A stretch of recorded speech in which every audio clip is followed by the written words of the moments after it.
Okay, so today we're going to talk about the basic concepts behind displaying bivariate numerical data. It's pretty simple. Um, Bivariate, it means two variables. You have dealt with this plenty of times before.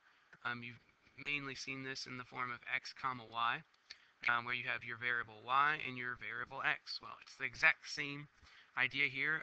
When you're displaying x's and y's, you use like kind of the Cartesian plane or some sort of double axied graph, such as this, where you've got your x and your y. And obviously you can extend the scale into any area that you want.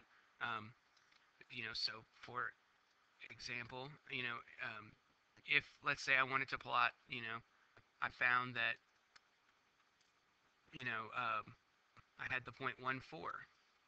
Okay, I have one variable with a 1, one variable with a 4. The way I plot that is I find 1, 1, 2, 3, 4, and I plot the point. And so this is my point 1, 4. And obviously if I had the point 4, 1, I would have to go out 4, so 1, 2, 3, 4, and up 1, and this is 4, comma 1. So you plot as many of these points as you have data, and when we look at these type of graphs, generally we try to look for some sort of pattern that emerges with these scatter plots in order for us to kind of deem some conclusion as to how they interact together, although they don't necessarily have to act together at all. This is just a way to display them. So this is pretty basic thing. The only other thing that you'll need to know when displaying bivariate data is they have these things called time series plots, and it's pretty much exactly the same thing. The only difference to this is that one of your explanatory variable, or excuse me, your input variable or your independent variable is going to be time.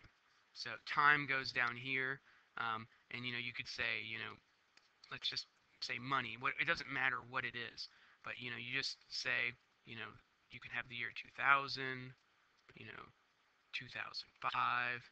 2010, 2015, and so on. Obviously, we haven't got to 2015 yet, but just for example, if we had some different points here, I'm going to create, you can see that, and what they often do is they connect these lines just to kind of see that, over time, what's going on with blank, what's going on with my money over time. So the only difference, and the only separation between any scatter plot and a time series plot is that time is going to be your independent variable with a time series, and with a regular scatter plot, it doesn't matter what the variables are. Any two variables that you want, you can match up together like this.